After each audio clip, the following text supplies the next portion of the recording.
That's the benefit you get from having a right-wing media ecosystem where their sole goal, it's not to like perpetuate accurate information. It's not even to hold these people accountable. They are a propaganda arm of the Republican Party. Yeah. And we have no equivalency on the left. What's going on, you guys? Today we have Brian Tyler Cohen calling out Ben Shapiro. Ben Shapiro is a propaganda machine for Trump. Brian Tyler Cohen is calling him out. Let's get into it. Just allowed the right to create this media infrastructure where they have Fox and OAN and Newsmax and the top 20 podcasts, like 9 of them are right-wing podcasts. Megyn Kelly, Dan Bongino, Ben Shapiro, Joe Rogan. It's all just like this gateway into just right-wing ideology. They have Facebook, they have TikTok, and all the while, all we do on the left is sit idly by and validate the same mainstream media outlets that are proving over and over that they do not want to be on Democrats' teams. Like, how many times do we have to watch the New York Times run front page stories on Hillary's emails before we recognize that maybe the New York Times isn't on our side?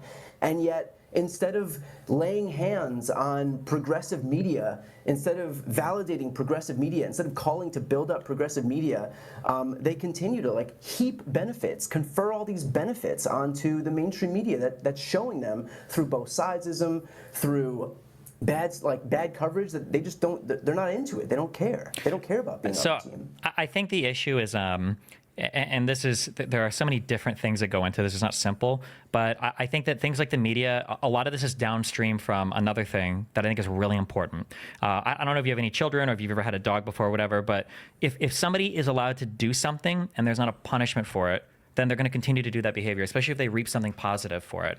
And one of the most frustrating things about the upcoming Trump presidency is, I'm sorry, I don't care who you are. I don't care how. What Brian Tyler Cohen is saying is, that the right sort of that the conservatives sort of run a certain type of ecosystem. And I think that it gets a little bit deeper than that whenever the conservatives have their own rhetoric, which is tied into a value system, which is tied into a metaphor. They're playing off of this strict father value system. They're running off of this idea that it's good to be strong. It's not good to be weak. What's important is that you have discipline, and that makes you good. That's why they really go for wanting to have tax breaks on the rich, because they're the good. Why do we punish the good ones? That's what they would say. They have all of this ideology set in stone into a metaphor, into they have their entire language like decoded and coded for themselves. They all know what they're talking about. With the leftists, you can start to see, and really see that it's really scrambled. They're not really tied into the metaphor. They're not really tied into seeing America as a family. And if they do, then they don't know where they fit in with that. You say I'm delusional, out of touch.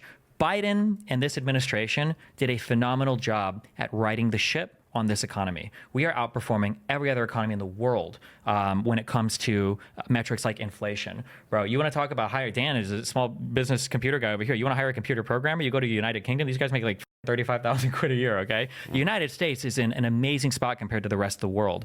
However, we're not allowed to take credit for it because there is no, at the end of the day, there's no factual reduction to anything that's being said or to anything that's happening. Like, Trump is allowed to get on stage and simultaneously say things like, aren't you happier now than what you were, or weren't you happier 4 years ago? Despite the fact that we were living in lockdown, and they weren't happy 4 years ago. That's why they voted him out of office. Fucking garbage bags. Yeah, to go to work, there is no tens of thousands per day. Yeah, so buried in mass graves in this country. There's absolutely zero accountability on the Republican side, and I think that there are other issues that I feel strongly about, especially you see me scream about things probably on stream. I feel strongly about misinformation. I feel strongly about policy. I feel strongly about immigration and foreign policy, blah, blah, blah, blah. All of that, though, is downstream, I think, from the lack of accountability. Like, how many times, I know you've heard this, how many times has a Republican come up to you and talked about Joe Biden calling all Republicans MAGA Republicans, or about Hillary Clinton using the word deplorables, right? How many, Matt Walsh, Ben Shapiro, how many of these people have written full articles about how they would never vote for Donald Trump?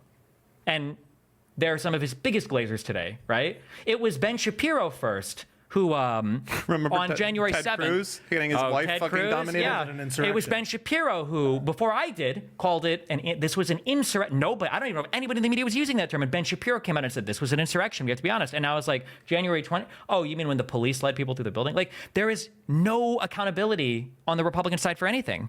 Like, it's, yeah.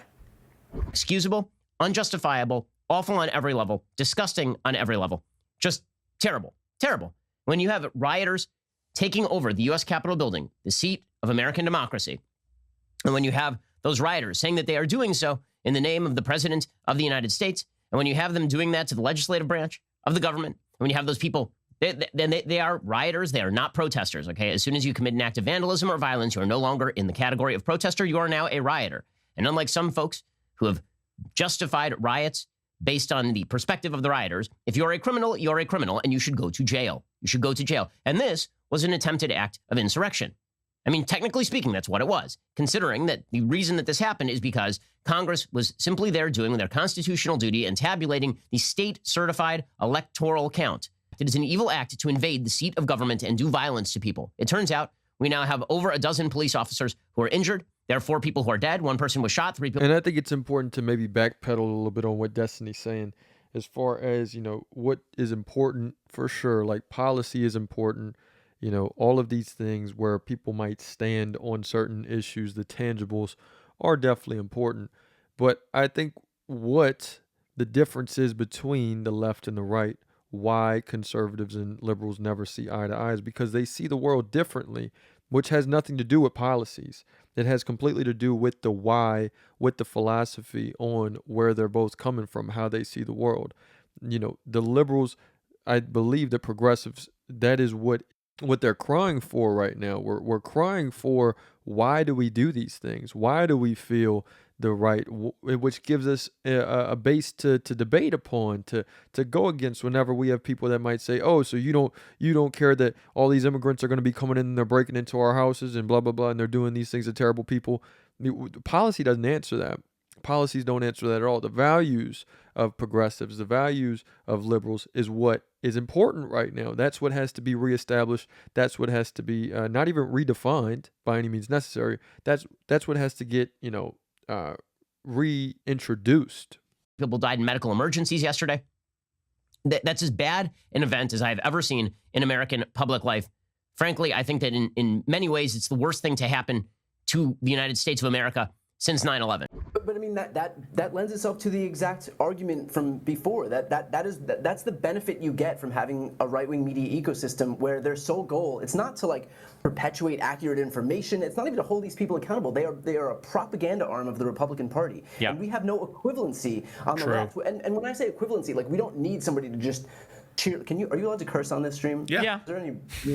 There's no equivalency. Like we're not looking to be cheerleaders in the same way that Steve Bannon and all these people are going to be cheerleaders for Trump. That Fox and Friends are cheerleaders for Trump, but like we don't have any equivalent in terms of like what we're able to do to bolster Democrats. And like we do, to your exact point, I mean, look at the economic condition that we have. If Donald Trump had the economy that we have today, where he added 16 million jobs, had the lowest unemployment rate in 50 years, a record high stock market, and the strongest economy on the planet, and no recession after COVID, you think he wouldn't be beating his chest on a daily basis? You think that guy wouldn't be filleting himself on national television? Donald Trump is simultaneously not at all responsible for COVID, while getting to take credit for the lower immigration and everything out of COVID, while Joe Biden is responsible for all the inflation, like COVID never even happened, and gets no credit for righting the economy at all. It's right. But the fact is, he can show up on Fox News and they'll repeat this all day. And they start at 5 o'clock in the morning and it goes into their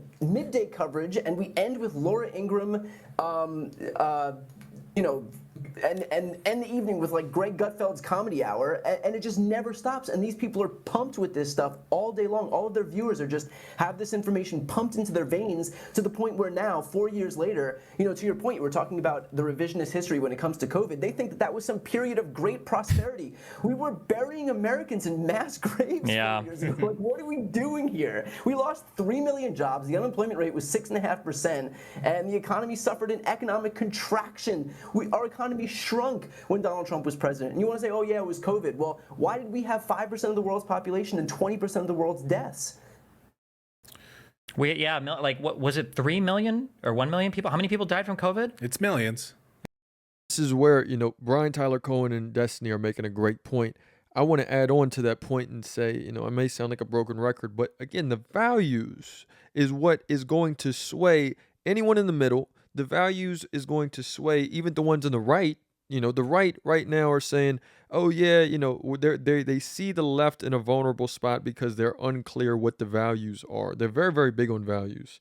Their values is that they want to protect what's theirs and they have to be the strongest to survive, right?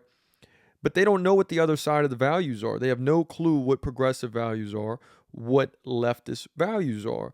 And I can give you a real quick example. They want to say anything about COVID. They want to say, let's talk about what happened recently with Luigi Mangione. Whenever they said, okay, well, he literally murdered a CEO for higher health care. As a conservative, if I'm talking to a conservative, do you care about healthcare? Do you care about everyone should have the right to live? Do you think that money should determine whether somebody is living or not? Because sometimes it does. Sometimes people literally die because they don't have healthcare. Like I really don't see how a conservative person can say, oh yeah, of course, well, money should determine whether somebody dies or not. I think that everybody has the right to live at the end of the day, and that's a value. That's a clear value that I believe that, if liberals and progressives keep that focus on the values, that is the language that conservatives speak. I think that whenever you have the right wing, these ecosystems that Brian Tyler Cohen is talking about, that Ben Shapiro is very much a part of, they are preaching and tooting their own horn because they literally don't have any other mirrors to reflect to them. They're going to say these values and how they want to protect people and how, people are protected most. And we have to protect the babies from getting aborted, everything like that. But they don't even see the hypocrisy in that. They don't even see, okay, well, we want to protect the baby from getting killed, but we are all for the death penalty. We want, these criminals who may still be innocent, they're perfectly fine with the death penalty. They just don't have the proper mirrors in place to see the hypocrisy of what they believe in, that they don't have to question fully yet. But let me know what you guys think in the comments. It's another day in the progressive way.